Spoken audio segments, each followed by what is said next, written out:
ناظرین، آپ دیکھ رہے ہیں ایئر اکیڈمی چینل۔ رضی اللہ عنہ نے بیان کیا کہ جس دن اسلامی لشکر کی مٹبھیڑ رومیوں سے ہوئی تو وہ ایک گھوڑے پر سوار تھے۔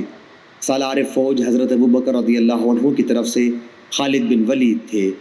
پھر گھوڑے کو دشمنوں نے پکڑ لیا، لیکن جب انہیں شکست ہوئی تو حضرت خالد بن ولید رضی اللہ عنہ نے گھوڑا عبداللہ رضی اللہ عنہ کو واپس کر دیا۔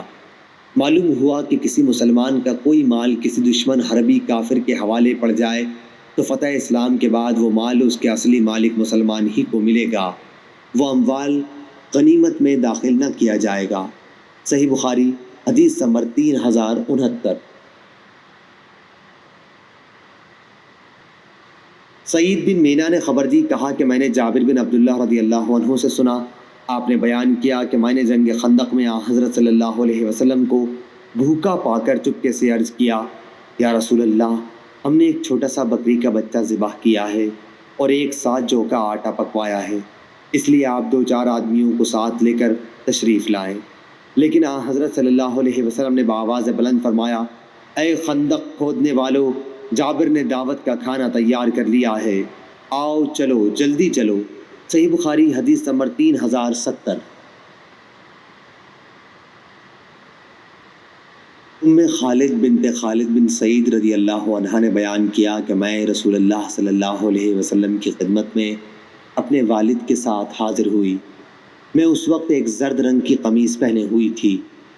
حضرت صلی اللہ علیہ وسلم نے اس پر فرمایا، سنا سنا۔ عبداللہ نے کہا کہ یہ لفظ حبشی زبان میں عمدہ کے معنی میں بولا جاتا ہے۔ انہوں نے بیان کیا کہ پھر میں مہر نبوت کے ساتھ جو آپ کی پشت پر تھی کھیلنے لگی تو میرے والد نے مجھے ڈانٹا، لیکن حضرت صلی اللہ علیہ وسلم نے فرمایا کہ اسے مت ڈانٹو۔ پھر آپ نے خالد کو درازی عمری کی دعا دی کہ اس قمیص کو خوب پہن اور پرانی کر، پھر پہن اور پرانی کر، اور پھر پہن اور پرانی کر۔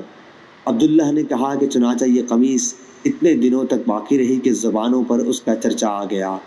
صحیح بخاری حدیث نمبر 3071۔ شعبہ نے بیان کیا، ان سے محمد بن زیاد نے اور ان سے ابو ہریرہ رضی اللہ عنہ نے بیان کیا کہ حسن بن علی رضی اللہ عنہ نے صدقے کی کھجور میں سے جو بیت المال میں آئی تھی ایک کھجور اٹھا لی اور اپنے منہ کے قریب لے گئے، لیکن حضرت صلی اللہ علیہ وسلم نے انہیں فارسی زبان کا یہ لفظ کہہ کر روک دیا کہ کاخ کاخ، کیا تمہیں معلوم نہیں کہ ہم صدقہ نہیں کھایا کرتے ہیں؟ صحیح بخاری حدیث نمبر 3072۔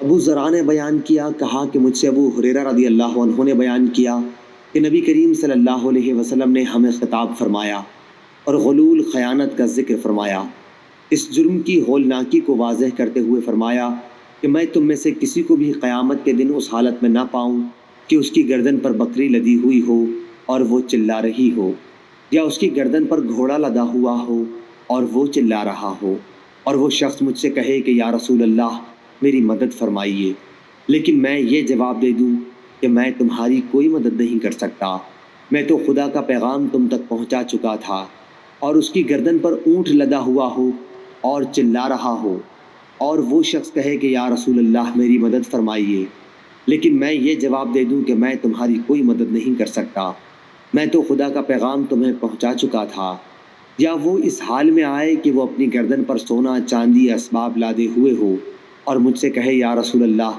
میری مدد فرمائیے، لیکن میں اس سے یہ کہہ دوں کہ میں تمہاری کوئی مدد نہیں کر سکتا، میں اللہ تعالیٰ کا پیغام تمہیں پہنچا چکا تھا، یا اس کی گردن پر کپڑے کے ٹکڑے ہوں اسے حرکت کر رہے ہوں اور وہ کہے کہ یا رسول اللہ میری مدد کیجیے، اور میں کہہ دوں کہ میں تمہاری کوئی مدد نہیں کر سکتا، میں تو خدا کا پیغام پہلے ہی پہنچا چکا تھا۔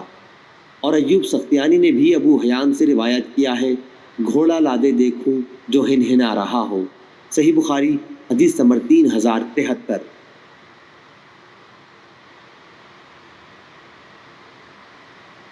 سفیان ثوری نے بیان کیا، ان سے عمروں نے، ان سے سالم بن ابی الجعد نے، ان سے عبداللہ بن عمر رضی اللہ عنہ نے بیان کیا کہ نبی کریم صلی اللہ علیہ وسلم کے سامان و اسباب پر ایک صاحب مقرر تھے جن کا نام کرکرہ تھا، ان کا انتقال ہو گیا۔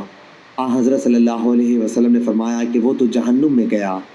پھر صحابہ انہیں دیکھنے گئے تو ایک عبا جسے خیانت کر کے انہوں نے چھپا لیا تھا ان کے یہاں ملی۔ ابو عبداللہ امام بخاری نے کہا کہ محمد بن سلام نے ابن عینہ سے نقل کیا اور کہا یہ لفظ کرکرہ بفتح کاف ہے اور اسی طرح منقول ہے۔ صحیح بخاری حدیث نمبر 3074۔